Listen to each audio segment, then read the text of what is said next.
पितृपक्ष में 7वां अध्याय श्रीमद् भागवत गीता का 7वां अध्याय।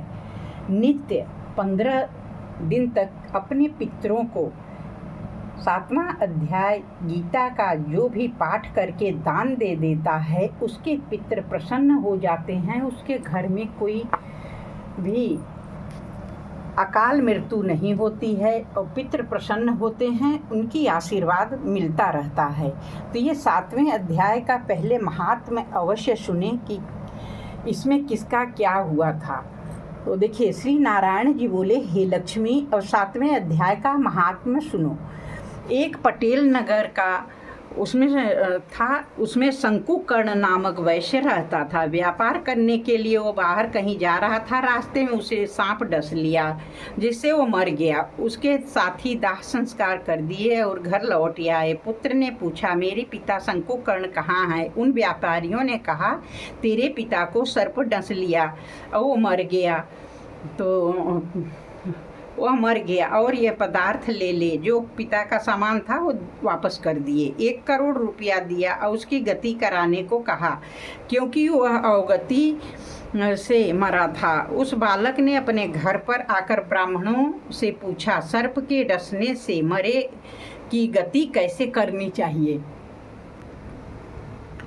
तो पंडितों ने कहा, नारायण बलि कराओ। लड़के ने उड़द के आटे का पुतला बनाया, चनिया चढ़ाया और पंडितों ने वैसा ही किया। यज्ञ किया, बहुत ब्राह्मण जिमाए, श्राद्ध पिंडदान कराया। बाकी द्रव्य जो रहा चारों भाइयों में बांटा। एक पुत्र ने कहा, जिस सर्प ने मेरे पिता को काटा है मैं उसको मारूंगा।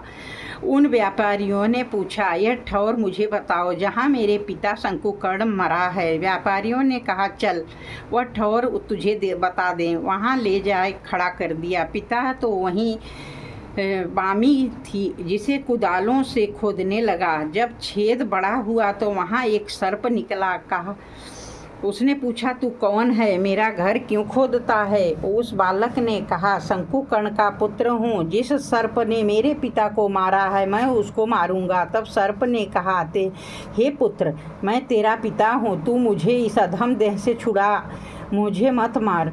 यह मेरा पूर्व कर्म था, सो मैंने भोगा। तब पुत्र ने कहा, हे पिता, कोई यत्न बताओ जिससे आपका उद्धार हो। तब उस सर्प ने कहा, हे पुत्र, किसी गीता पाठी से ब्राह्मण को घर में भोजन कराओ। किसी गीता पाठी को ब्राह्मण को अपने घर में जिमाओ, उसके आशीर्वाद से मेरा कल्याण होगा। तब उस बालक ने अपने घर उस नगर में जितने गीता पाठ करने वाले थे उन सबको बुलाकर श्री गीता जी के 7वें अध्याय का पाठ कराया और उनको भोजन करवाया। तब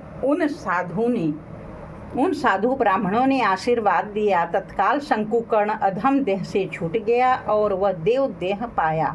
विमान पर चढ़कर आकाश मार्ग से जाता हुआ वो अपने पुत्र को धन्य धन्य कहता वैकुंठ धाम को जा प्राप्त हुआ।